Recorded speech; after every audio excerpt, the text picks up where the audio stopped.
Let Joe be Joe, they said. And they decided at the highest levels that would be the plan. Let Joe be Joe. Sounds nice, doesn't it? Yeah, that's the best idea the Democrats have had since Bidenomics. Another big winner for them with voters. How's that turned out? Oh, not very well, it seems. Either one for that matter. New polling now proves Joe Biden is the least popular president in at least 70 years. That's right, 70 years since old Joe was in about the 5th grade. The Gallup polling put him at the end of a list of 10 presidents going back to Dwight David Eisenhower. And Joe isn't even competing to get out of the basement. He's stuck in last place. I mean, talk about accomplishments. This is one crazy feat of the president of the United States to be less popular than Richard Nixon or Jimmy Carter or Donald Trump. That is some rare air there now. Let Joe be Joe, they kept saying. He's such an affable fella. Everyone is just going to love Grandpa Joe. They're just going to eat him up.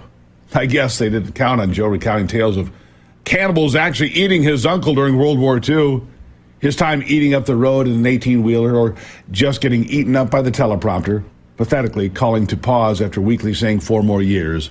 Yeah, let Joe be Joe has been a great idea.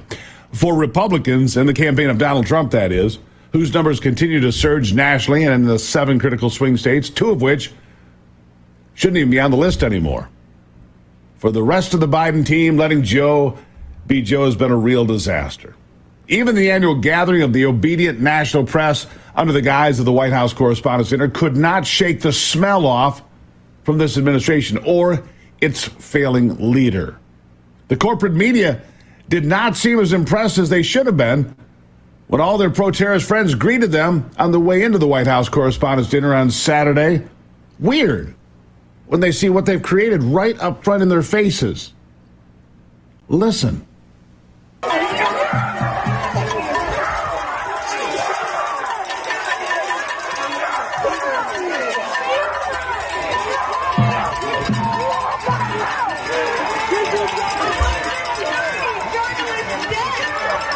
Oh, yeah. How you doing? How you doing? How you doing?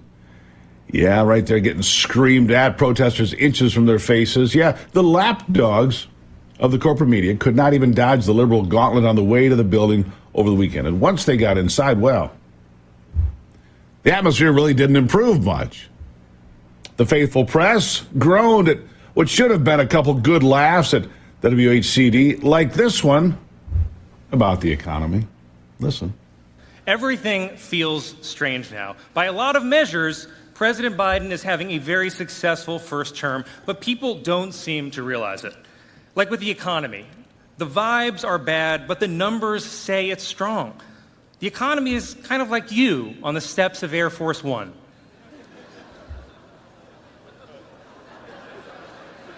It feels like it's stumbling, but there is somehow upward progress. Yeah, that's not a bad laugh, people. But like Jerry Seinfeld has been saying, and I've been saying for almost 20 years, it's time to lighten up and let comedy be funny again. Comedians are basically illegal these days. And it's so bad for Team Biden that jokes about black voters dumping him went mainstream on Saturday, even though the faithful, again, the lapdog media, tried to groan it out. But this is pretty good stuff. Here it is. My Weekend Update co-anchor, Michael Che, was going to join me here tonight, but in solidarity with President Biden, I decided to lose all my black support.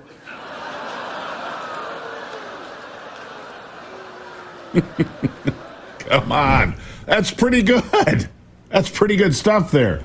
It's not legal to laugh at Joe Biden.